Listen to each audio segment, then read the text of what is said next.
Good morning, how you guys doing? It's Mike back with the thought of the day on December 3rd, 2025. First, I want to give honor and praise to Ahaya Shor Ahaya Bahasim Yeshai Rawakadash, Father, the Son, and the Holy Spirit in Hebrew. Then I'd like to open with the serenity prayer. God, grant me the serenity to accept the things I cannot change, the courage to change the things I can, and the wisdom to know the difference. May your will, not mine, be done.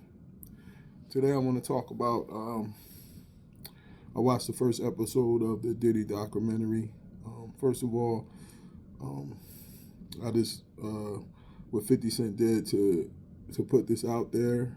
I wouldn't have did anything like that to another brother, regardless of what was going on.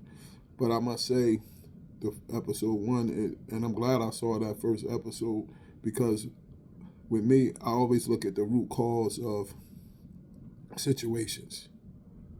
So they started out with his childhood, and it gave us a chance to really see like how he was raised and what was going on. So it takes me to Proverbs 22, verse 6, where it says, train up a child in the way to go, and when he old, he will not depart from it.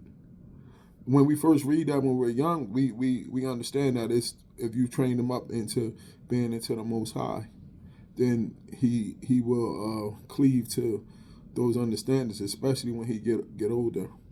But also, if you train him up into the world, that's where he's gonna go. So when I looked at the guy that said it was his best friend, I was breaking down everything.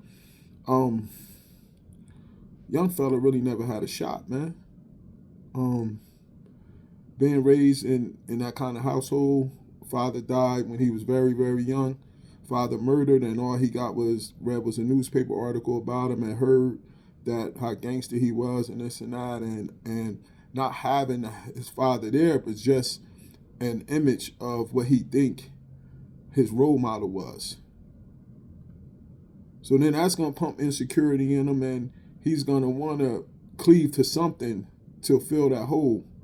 Then, according to the guy, his mom, the kind of surroundings she had him in, the atmosphere she had him in, everything that was around them, the partying, the women, the pimps, the music, the shows they was watching, the black exploitation shows, and this and that. This pimp lifestyle and everything is being drilled into this brother in his formative years. You get what I'm saying? He's seeing all of this stuff. He's seeing women getting being objects. He's seeing the party and the dance and the drug use, the drinking, the arguing, the fighting, everything. He's seeing this at a young age, and he's being developed.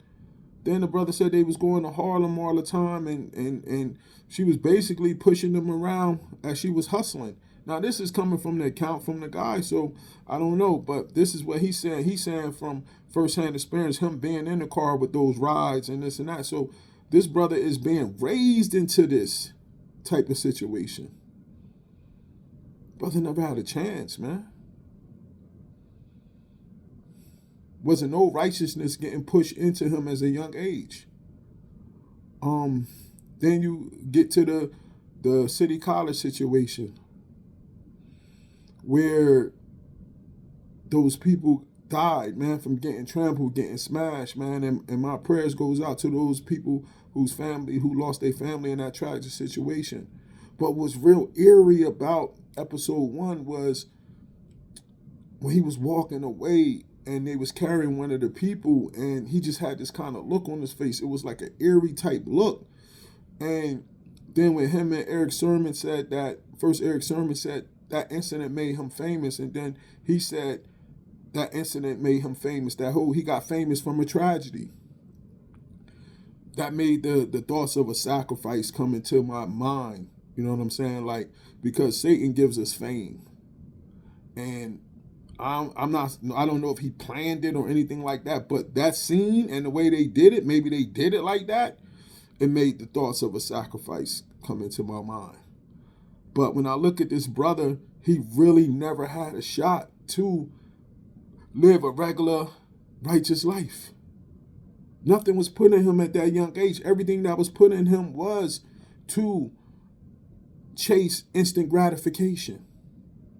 That hole he had from his father not being there, made him yearn for instant gratification because he needed something to fill that up. I understand that. I've been in that situation where you don't have that father figure there and you're searching, and anything that gives you instant gratification, you'll have it. And once he learned that he had the ability to promote shows, to promote parties, to dive into this music industry, that, could you imagine the dopamines he was feeling every day at that young age? Late teens, early 20s in the music industry, and he's just feeling all of this dopamine every day. It's intoxicating. And you think it's right because this how your mom and them raised you, like this is life. So my take on episode 1, now the part about what happened with the woman on the videotape, I think that was totally wrong. That was whack for him to do that, this and this, blah, blah, blah, you know what I mean? But episode 1 just really made me see that train up a child in the way to go, and when he is old, he will not depart from it. Brother didn't have a shot, man. This is Mike. Enjoy the rest of your day. Shalom.